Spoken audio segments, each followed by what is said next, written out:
What's up, guys? Welcome back to the channel. Welcome back to the Bianconeri zone for a big transfer news show, actually. An interesting one, and the window hasn't started.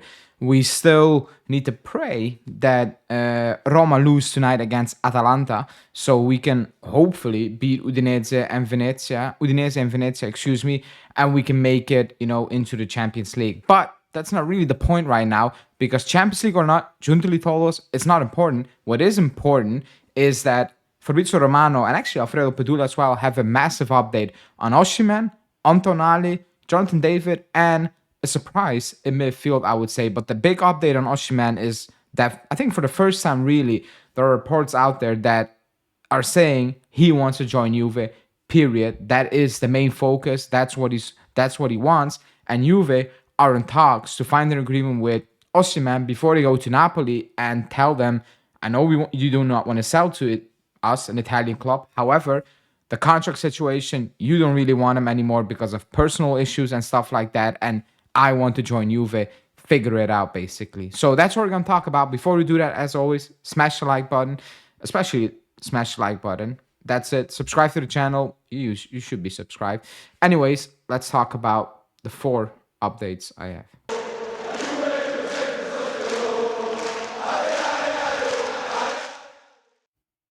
Okay, so like I said, it's the first time I think this season or this year that the news comes out. There are rumors that Osimhen wants to join Juve. Now, Fabrizio Romano spoke with Matteo Moretto and Alfredo Pedula. Alfredo Pedula is saying that it is his top priority, and the Saudi League who are offering a lot of money. And when I say a lot, it's actually insane what they're offering. It's close to 40 million euros apparently per season. However, he wants to play in Europe. He doesn't want to leave, and he made that clear last season. That's why he joined Galatasaray as well, because he didn't want to go to the Saudi League. The issue, according to Fabrizio Romano, is the wages, because he's asking for 12 million euros a season. That's something Premier League clubs do not want to pay, especially Chelsea.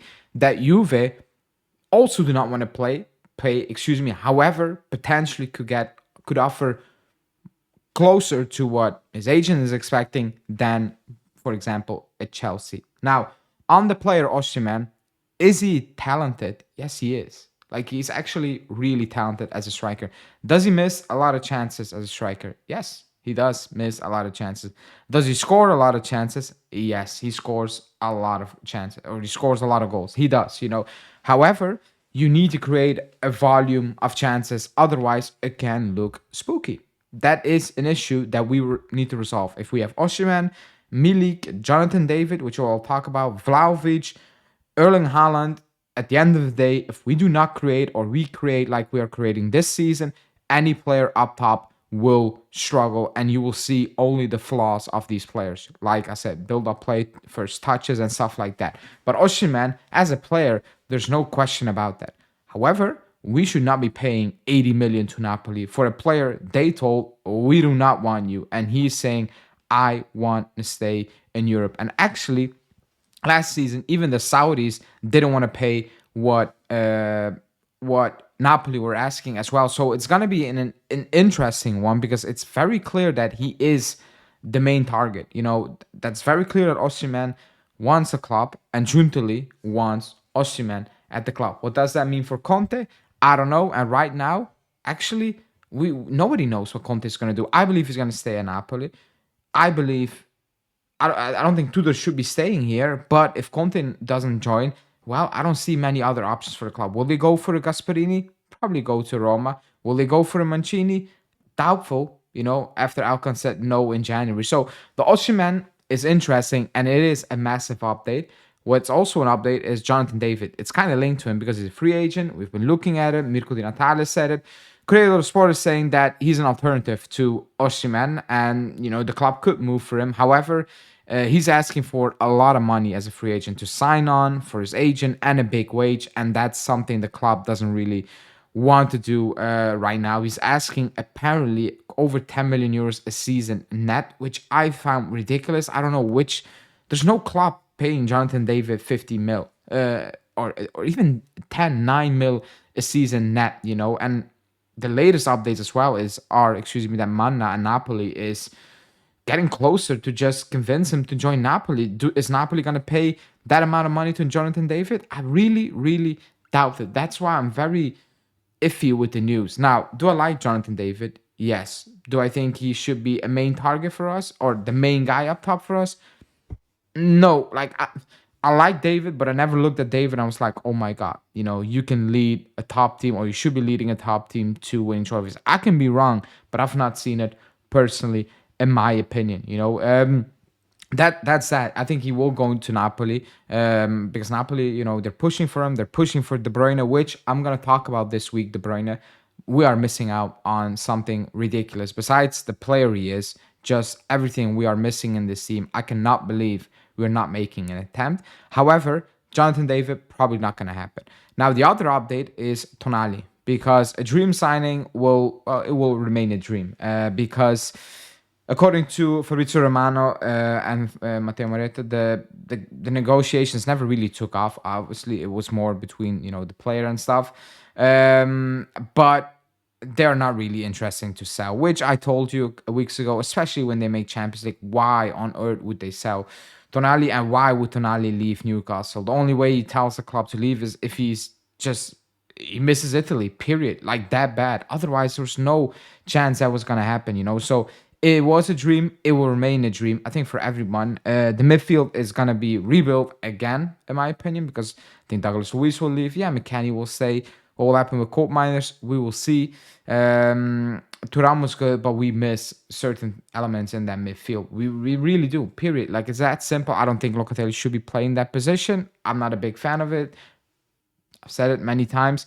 Tonali, it was a dream. It will remain a dream. However, for the midfield, there is another name, and I can talk about it because he plays in the Belgian league. I watch him almost every single week. Not to say I don't watch Bruges every single week, but every week and now I watch him play. A defensive midfielder. According to Romano, he is a player the club is looking at, and they're following him closely. Milan are also interested, but Juventus currently have an advantage.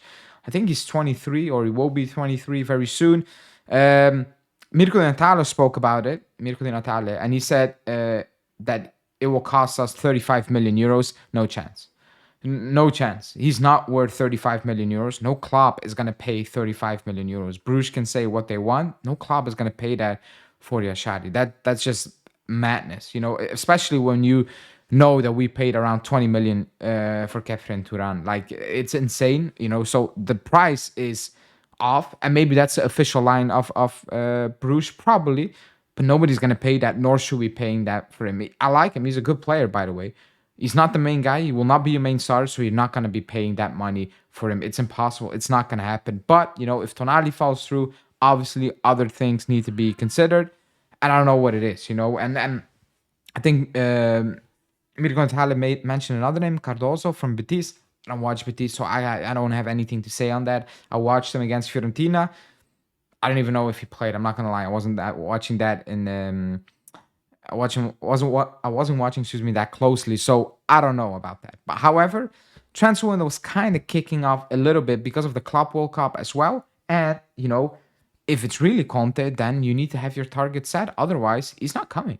Conte's not doing what Motta did at the end of summer, where he was playing Serie A games and Colt Miners and Conceição were just being signed. That's not something, main guys, that's not, and Gonzalez as well. That's not what Conte's going to do. That's why Manna is moving quickly with De Bruyne, with Jonathan David, and that's why I think Conte is going to stay, because they are building a team really quickly to say to Conte, here we go. Your team is basically set. You can start preseason like you won very early in July, and we can go again, basically. That's absolutely not the case at this point. People believe Giuntoli will be sacked still, before the transfer window. Like, which coach is insane enough to step into this job, really? Especially not Conte. I don't see that happening. Anyways, let me know in the comments what you think. Will you take Osimhen? Should he be the main target? And what do you think about the other names I mentioned? Jonathan David, should we overpay, in my opinion? And what about that midfield? Should we be looking at multiple of names, or just focus on 1-2 players and just pay up, basically? Let me know in the comments. Like the video, and I will speak to you guys probably tomorrow. Ciao.